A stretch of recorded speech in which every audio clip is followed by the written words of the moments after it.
Hello everyone. आज है 7 जनवरी और आज की इस क्लास में हम डिस्कस करेंगे 7 जनवरी से बनने वाले करंट अफेयर के सभी इंपॉर्टेंट क्वेश्चंस। इस संडे आप लोगों के लिए लॉन्च किया गया था दिसंबर महीने की ये ई बुक, जिसमें कि आपको 250 प्लस करंट अफेयर के क्वेश्चन, साथ ही दिसंबर मंथली के 4 वीडियो लेक्चर्स मिल जाते हैं मात्र 30 रुपीज में।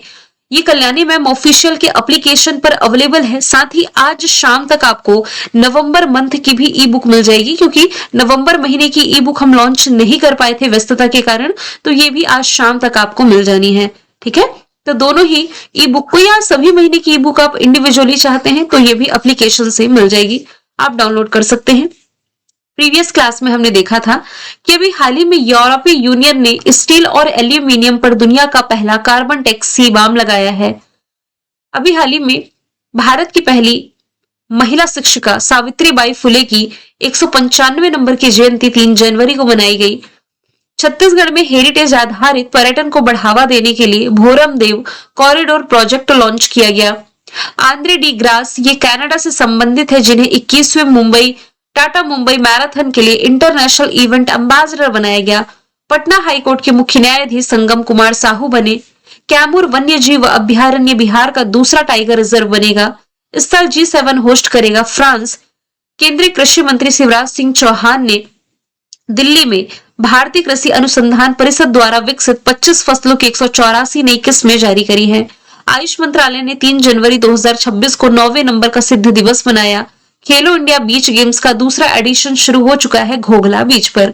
तो सभी क्वेश्चंस हम देख रखे हैं प्रीवियस क्लास में। शुरू करते हैं आज का हमारा पहला सवाल। सवाल है, निकोलस मादुरो की गिरफ्तारी के बाद वेनेजुएला के कार्यकारी राष्ट्रपति कौन बने हैं? तो अभी हाल ही में जो डेल्सी रॉड्रिग्स है, ये वेनेजुएला के कार्यकारी राष्ट्रपति का पदभार संभाली हुई है। अभी मैंने आप लोगों को करंट अफेयर में 2 दिन पहले ही बताया था कि अमेरिकी सेना द्वारा यहाँ पर ऑपरेशन एब्सोल्यूट रिजॉल्व चलाया गया। इस ऑपरेशन एब्सोल्यूट रिजॉल्व के दौरान राजधानी काराकस जो कि वेनेजुएला की कैपिटल है, इसके समेत कई इलाकों में सैन्य कार्रवाई की गई है, जिसके कारण पूर्व राष्ट्रपति निकोलस मादुरो और इनकी जो पत्नी रही है सीलिया, इन्हें हिरासत में ले लिया गया और इसी के बाद से नई कार्यकारी राष्ट्रपति के रूप में पदभार संभाल लिया है डेल्सी रॉड्रिग्स ने। यदि बात की जाए वेनेजुएला की, आप मैप के थ्रू देख सकते हैं, साउथ अमेरिकी कंट्री जिसके ऊपर में अटलांटिक ओशन की लोकेशन है। कैपिटल काराकस, करेंसी बोलीवर है। दुनिया का जो सबसे ऊंचा वाटरफॉल आप पढ़ते हैं जिसका नाम एंजल वाटरफॉल है, ये वेनेजुएला में है। इसके अलावा अपने सभी ग्लेशियर्स को खोने वाला ये दुनिया का पहला देश है। इसका एकमात्र ग्लेशियर बचा हुआ था हम्बोल्ट ग्लेशियर, ये भी 2023 में समाप्त हो चुका, तो अपने सभी ग्लेशियर खोने वाला ये पहला देश बना।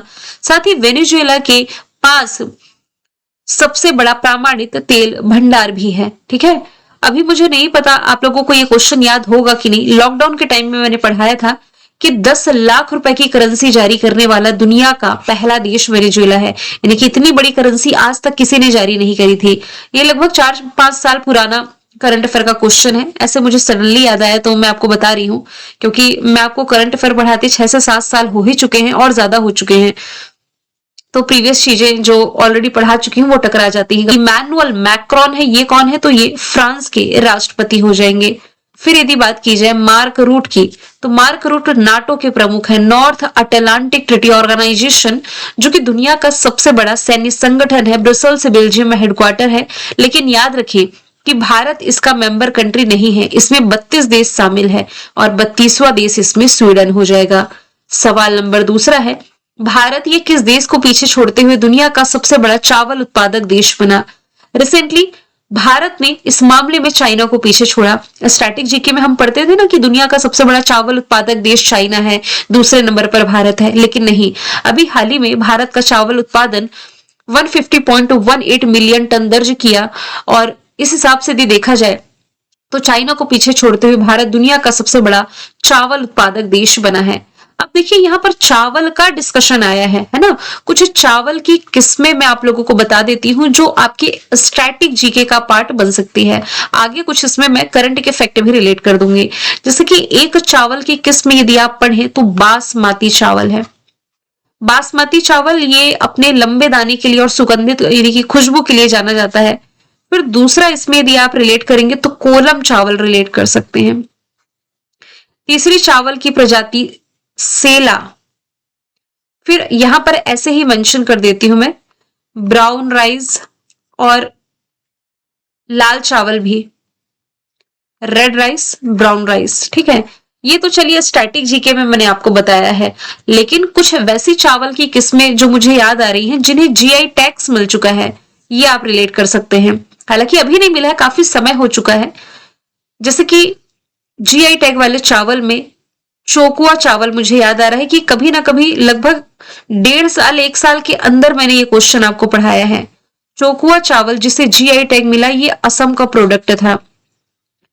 कतरनी चावल जिसे जीआई टैग मिला, ये बिहार का प्रोडक्ट है।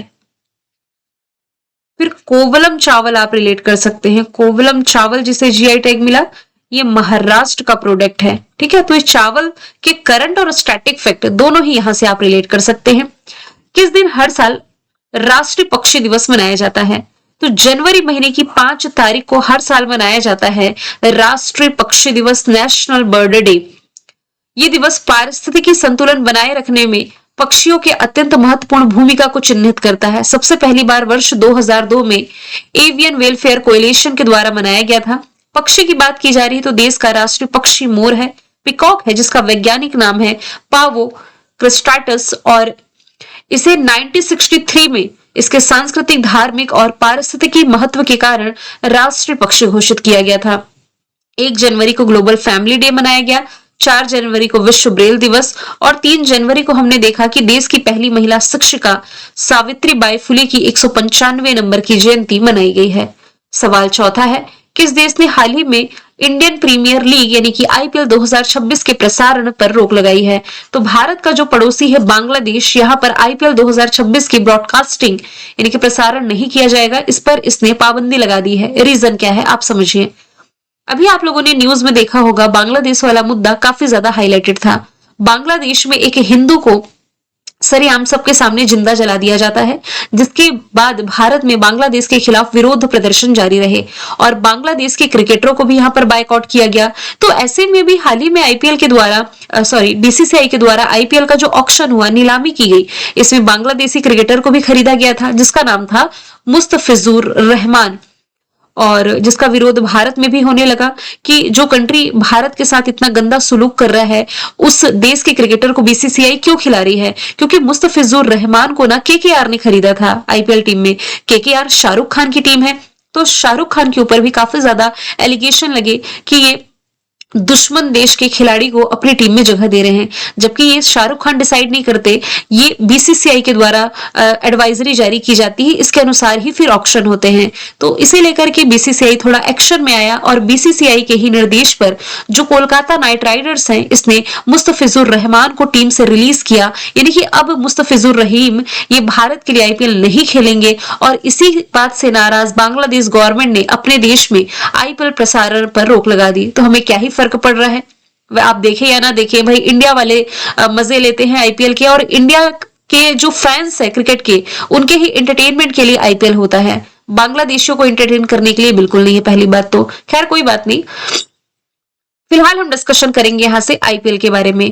आईपीएल क्रिकेट का घरेलू टूर्नामेंट है जो कि बीसीसीआई के द्वारा रेगुलेट कराया जाता है। जैसे अंतरराष्ट्रीय स्तर पर हम क्या पढ़ते हैं, आईसीसी इंटरनेशनल क्रिकेट काउंसिल, वैसे ही राष्ट्रीय स्तर पर हम पढ़ेंगे बीसीसीआई। तो बीसीसीआई के द्वारा ये आईपीएल रेगुलेट किया जाता है। पहले हम केवल पुरुषों का पढ़ते थे, लेकिन अब पुरुष और महिलाओं दोनों का है। आईपीएल का जो पहला एडिशन है ये 2008 में शुरू किया गया। अभी तक 2025 तक ये खेला गया ना आईपीएल, तो इसके 18 सीजन हो चुके हैं, और 18वें सीजन का जो विनर है ये रॉयल चैलेंजर्स बैंगलोर है, आप सभी को मालूम है। और ये रॉयल चैलेंजर्स बैंगलोर का पहला खिताब था, 18वां सीजन था, जिसमें कि विनर रही है royal Challengers Bangalore Punjab Kings को हरा करके। और इस टीम के जो कैप्टन थे ये थे रजत पाटीदार।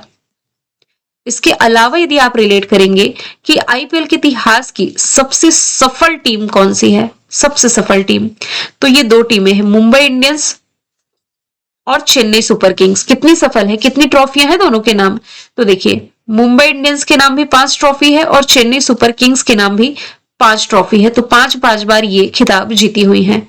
यदि पूछा जाए कि इस बार आईपीएल में सबसे महंगे खिलाड़ी कौन चुने गए हैं। सबसे महंगे खिलाड़ी, पूरे आईपीएल के इतिहास की बात नहीं कर रही हूं, इस बार के आईपीएल के इतिहास में, यानी कि 2026 वाले आईपीएल के लिए कैमरन ग्रीन जो है ये सबसे महंगे खिलाड़ी चुने गए हैं। यदि कैमरन ग्रीन की कंट्री पूछ ली जाए आपसे, है ना, तो ये ऑस्ट्रेलियाई क्रिकेटर हैं। यहां मैं मेंशन कर देती हूँ शॉर्ट में, ऑस्ट्रेलिया। इन्हें कोलकाता नाइट राइडर्स के द्वारा खरीदा गया है। कितने करोड़ रुपीस में? तो 25.20 करोड़ रुपीस में ये खरीदे गए हैं। अब यहां से थोड़ा डिस्कशन हम कर लेते हैं महिलाओं के आईपीएल के बारे में भी, जिसे आप वुमेन प्रीमियर लीग कहते हैं। 2023 में इसकी शुरुआत की गई थी, है ना। तो 2023 में जब शुरुआत की गई तो पहला एडिशन मुंबई इंडियंस ने जीता, दूसरा जीता रॉयल चैलेंजर्स बैंगलोर ने, और तीसरा जीता फिर से मुंबई इंडियंस ने। 2023, 24, 25 तीन एडिशन में 2 बार विजेता मुंबई इंडियंस है। ठीक है, फिर यहां से आप एक और चीज रिलेट कर सकते हैं। क्या रिलेट कर सकते हैं? दीप्ति शर्मा का नाम। क्यों दीप्ति शर्मा का नाम आपको याद रखना है? क्योंकि आईपीएल में, यानी कि अभी जो महिलाओं का आईपीएल है, इसके लिए जो ऑक्शन हुआ तो सबसे महंगी खिलाड़ी यही चुनी गई हैं, और 3.2 करोड़ रुपीस में इन्हें यूपी वॉरियर्स ने खरीद लिया है। तो इतने सारे फैक्ट आप आईपीएल से रिलेट करके याद रख सकते हैं। अच्छा, बीसीसीआई का एक एडिशनल फैक्ट जरूर याद रखें क्योंकि चर्चे में है। बीसीसीआई के हेड अभी तक यदि आपने रोजर बिन्नी याद रखा है तो अब हटा दे वो दिमाग से, क्योंकि मिथुन मिन्हास बीसीसीआई के अब वर्तमान में अध्यक्ष हैं। क्लास को लेकर के फीडबैक जरूर शेयर करें, मुझे बहुत खुशी होती है आपके कॉमेंट्स रीड करते हुए। क्रिश का गाना सुनने के लिए नहीं बोलना कॉमेंट में, ठीक है। 5वें नंबर का सवाल है, किस देश के साथ भारत के पहले made in India universal multi calibre launcher, जिसका नाम है सूर्यास्त्र, इसके लिए भारतीय सेना ने समझौता किया है? सबसे पहली बात तो ये मल्टी कैलिबर क्या है ये समझ लेते हैं। देखिए, रॉकेट में जो कैलिबर होता है ना, ये उस रॉकेट या मिसाइल के लॉन्चर का जो आंतरिक व्यास, या आप कह सकते हैं इसका जो इंटरनल डायमीटर होता है, इसे ही कहते हैं, जो ये बताता है कि उसमें कौन से आकार का गोला बारूद फिट होगा। और आमतौर पर इसमें यदि देखा जाए ना तो इसे मिलीमीटर या फिर इंच में मापा जाता है। तो देखिए, पूरी तरीके से मेड इन इंडिया तकनीक पर आधारित मल्टी कैलिबर रॉकेट लॉन्चर, जिसका नाम सूर्यास्त्र है, इसके लिए भारतीय सेना ने समझौता किया है इजराइल के साथ में। ऑप्शन डी इसका राइट आंसर है। तो इसके लिए इजराइल के सहयोग से काम कर रही जो भारतीय कंपनी है NIBE लिमिटेड के साथ समझौता किया गया है, जो इजरायली टेक्नोलॉजी पर आधारित है, लेकिन इसे भारत में बनाया जाएगा, जिससे ये आत्मनिर्भर भारत की दिशा में महत्वपूर्ण कदम है। इसकी कैपेसिटी की बात की जाए तो 150 किलोमीटर और 300 किलोमीटर की दूरी पर सटीक मार कर सकती है, और एक ही लॉन्चर से विभिन्न कैलिबर के रॉकेट दागे जा सकते हैं, इसलिए मल्टी कैलिबर कहा जा रहा है। महत्व क्या है? ये made in India multi calibre rocket launcher है जो भारतीय सेना की डीप स्ट्राइक क्षमता को बढ़ावा देगा। बात की जाए इजराइल की, तो इजराइल की लोकेशन आप देख सकते हैं, जिसकी कैपिटल यरूशलेम मेडिटेरियन सी से बॉर्डर शेयर कर रहा है, और बेंजामिन नेतन्याहू यहाँ के प्रधानमंत्री हैं। ओफेक 19 नाम का नया स्पाई सैटेलाइट लास्ट ईयर इसने लॉन्च किया। स्पाई यानी कि जासूसी उपग्रह। एशियाई विकास बैंक में शामिल ये 69 मेंबर कंट्री है। यहाँ भारत ने ऑपरेशन अजय चलाया था। लास्ट ईयर जनवरी 2025 में इसने भारतीय नागरिकों के लिए ई वीजा प्रणाली की शुरुआत की थी। दुश्मन देश के ड्रोन को लेजर हथियार से मारने वाला ये पहला देश। रिसेंटली इसने गाजा पर कब्जा करने का भी ऐलान किया है। 6वें नंबर का सवाल है, किस राज्य में भारत का सबसे बड़ा inland rainbow trout farm launch किया गया? रिसेंटली ये लॉन्च किया गया है तेलंगाना में। ऑप्शन डी इसका राइट आंसर है। केंद्रीय मंत्री है राजीव रंजन सिंह, इन्होंने तेलंगाना में देश का सबसे बड़ा इंटीग्रेटेड अंतरदेशीय रेनबो ट्राउट फार्म लॉन्च किया। ये है क्या रेनबो ट्राउट फार्म? एक तरह का मछली पालन यूनिट आप कह सकते हैं, जहां मुख्य रूप से पौष्टिक और स्वादिष्ट रेनबो ट्राउट मछली को जो जरूरी वातावरण है, जैसे कि ठंडा पानी और साफ पानी में पाला जाता है, जो पारंपरिक कृषि के लिए आय के नए सोर्सेस खोलता है, ग्रामीण रोजगार को बढ़ावा देता है, और जो फूड सिक्योरिटी है इसमें भी मदद करता है। यदि बात की जाए तेलंगाना की, राजधानी हैदराबाद है, मुख्यमंत्री रेवंत रेड्डी है, राज्यपाल जिष्णुदेव वर्मा है। तेलंगाना के करंट अफेयर पर यदि हम नजर डालें तो यहाँ पर रायतु भरोसा स्कीम की शुरुआत की गई, राजीव युवा विकासम योजना की शुरुआत की गई, इंदिरा सुरागिरी जल विकासम योजना की शुरुआत की गई। मिस वर्ल्ड प्रतियोगिता लास्ट ईयर मार्च के महीने में इसी ने होस्ट करी थी हैदराबाद में, जिसमें कि जो मिस वर्ल्ड चुनी गई थी ये थाईलैंड की ओपल सुचाता चुनी गई थी, तो इनका नाम भी आपको याद रखना है। बथकुम्मा फेस्टिवल तेलंगाना में मनाया गया, दुनिया का पहला 3D प्रिंटेड टेम्पल ऑपरेशन मुस्कान 11 के तहत यहाँ 7,600 से ज्यादा बच्चों को बचाया गया। नीति आयोग का महिला उद्यमिता चैप्टर पाने वाला ये पहला राज्य है। समक्का सरक्का जो कि एशिया का सबसे बड़ा जनजाति फेस्टिवल है मनाया गया। तेलुगु भाषा को सभी सरकारी स्कूलों में इसे कंपलसरी किया। मोहम्मद सिराज को डीएसपी का पद दिया और जिष्णुदेव वर्मा जो कि यहाँ के राज्यपाल हैं, इन्होंने दुनिया के पहले ऊर्जा संचरण उद्यान बापूजी वनम का उद्घाटन यहाँ पर कर दिया है। फिर नेक्स्ट हम चलते हैं कि भारत सरकार ने किस पड़ोसी देश के व्यापार यात्रियों के लिए EB4 वीजा की शुरुआत करी है। तो भारत सरकार ने अभी हाल ही में भारत के पड़ोसी चाइना के व्यापार यात्रियों के लिए EB4 वीजा शुरू कर दिया है। ये है क्या? ये एक नया इलेक्ट्रॉनिक बिजनेस वीजा है। इसके लिए आवेदन की जो प्रक्रिया है पूरी तरीके से ऑनलाइन है और इसके लिए दूतावास जाने की नीड नहीं है। इसमें कुछ प्रमुख विशेषताएं हैं, जैसे कि ये आमतौर पर 45 से 50 दिनों के भीतर ही जारी किया जाता है और इसके तहत भारत में अधिकतम 6 महीने तक ठहरने की अनुमति मिल जाती है। अभी आपको याद होगा, आपको मैंने कुछ दिन पहले के वीजा के बारे में बताया था। के वीजा जो कि चाइना ने लॉन्च किया था स्टेम क्षेत्र के लिए। स्टेम यानी कि साइंस, टेक्नोलॉजी, इंजीनियरिंग और मैथमेटिक्स के क्षेत्र में काम करने वाले लोगों के लिए। और ये चाइना ने अमेरिका के H1B वीजा को टक्कर देने के लिए शुरू किया था। चाइना का फैक्ट हालांकि आगे भी हम देखने जा रहे हैं। पूछा जा रहा है किस देश ने लॉदी नाम का नया मिसाइल विध्वंसक पोत लॉन्च किया है। एक नया डिस्ट्रॉयर है जिसका नाम है लॉदी। लॉदी जो कि चाइना ने लॉन्च किया। अब ये डिस्ट्रॉयर क्या है? तो मुख्य रूप से आप कह सकते हैं एक तेज या बहुमुखी नौसैनिक युद्धपोत, वॉरशिप आप कह सकते हैं, जो पनडुब्बियों, विमानों और अन्य जहाजों से काफिलों की रक्षा करता है। तो चाइना ने इसे लॉन्च किया है, इसका नाम हो जाएगा लॉदी। लॉदी एक type 052T guided missile destroyer है जिसे पीपल लिबरेशन आर्मी नेवी में शामिल किया गया है। ये एक शक्तिशाली युद्धपोत होता है। कौन? डिस्ट्रॉयर एक शक्तिशाली युद्धपोत होता है जिसका उपयोग अन्य नौसैनिक जहाजों की सुरक्षा और आक्रामक अभियानों के लिए किया जाता है। यही फैक्ट जस्ट मैंने बताए हैं। यदि बात की जाए चाइना की, तो चाइना का एक फैक्ट हमने देखा था कि इसने जिनजियांग क्षेत्र में दुनिया की सबसे लंबी दूरी की एक्सप्रेसवे टनल की शुरुआत करी है, जिसकी लंबाई 22.13 किलोमीटर बताई गई। चाइना ने गोबी रेगिस्तान में दुनिया का पहला सौर तापी ऊर्जा संयंत्र शुरू किया। के वीजा की शुरुआत इसने की, जो भी मैंने डिस्कशन किया ही था। लास्ट ईयर का SCO चाइना ने होस्ट किया। मानव युक्त चंद्र लैंडर लान्यू हमने इसी से रिलेट करके पढ़ा है। भारत ने ऑफिशियली तौर पर 5 साल के अंतराल के बाद चाइना के नागरिकों के लिए टूरिस्ट वीजा जारी करना फिर से शुरू किया। प्राकृतिक आपदाओं की निगरानी रखने के लिए इसने ज़ांगिंग 102 सैटेलाइट लॉन्च किया। नया स्टेल्थ फाइटर जेट जिसका नाम J-36 इसका अनावरण किया। ब्रह्मपुत्र नदी पर दुनिया का सबसे बड़ा बांध मशहूर फैशन ब्रांड है शीन 4 साल की पाबंदी झेलने के बाद भारतीय बाजार में वापसी कर चुका है। दुनिया का सबसे तेज रोबोट जिसका नाम स्टार 1 है, चाइना ने लॉन्च किया। दुनिया की पहली carbon fibre high speed train का भी अनावरण चाइना ने किया है। पूछा जा रहा है कि महाराष्ट्र के पुलिस महानिदेशक के रूप में, DGP के रूप में किसकी नियुक्ति की गई? तो सदानंद वसंत दाते जो कि 1990 बैच के IPS ऑफिसर हैं, ये भी हाल ही में महाराष्ट्र के नए DGP बन गए हैं। इन्होंने रश्मि शुक्ला का स्थान लिया है जो कि महाराष्ट्र की पहली महिला DGP रही हैं। नेक्स्ट यदि हम देखें 72वें नंबर का राष्ट्रीय वॉलीबॉल टूर्नामेंट की शुरुआत कहां की गई है? वाराणसी। अपने निर्वाचन क्षेत्र से इसका उद्घाटन प्रधानमंत्री नरेंद्र मोदी जी ने रिसेंटली कर दिया है। वाराणसी गंगा नदी के किनारे बसा सबसे स्वच्छ शहर है और अभी हाल ही में ये रिलेट करेंगे तो सर्वानंद सोनोवाल जी के द्वारा भारत की पहली हाइड्रोजन वाटर टैक्सी की शुरुआत वाराणसी से की गई। लखनऊ यूनेस्को के द्वारा सिटी ऑफ गैस्ट्रोनॉमी में इसे मान्यता दी गई है। पटना की यदि बात की जाए तो खेलो इंडिया यूथ गेम्स का 7वां एडिशन इसी ने होस्ट किया जिसमें टॉप पर महाराष्ट्र था। और दिल्ली से यदि रिलेट करेंगे तो वैसे तो इंटरनेशनल सोलर अलायंस की बैठक ये होस्ट कर चुका है। अभी 8वां मीट था, जरूर याद रखें, दिल्ली ने ही मेजबानी करी है। इंटरनेशनल सोलर अलायंस का अध्यक्ष भारत है, सह अध्यक्ष फ्रांस हो जाएगा। 2026 में क्षेत्रीय एआई इम्पैक्ट कॉन्फ्रेंस की मेजबानी किस राज्य ने करी है?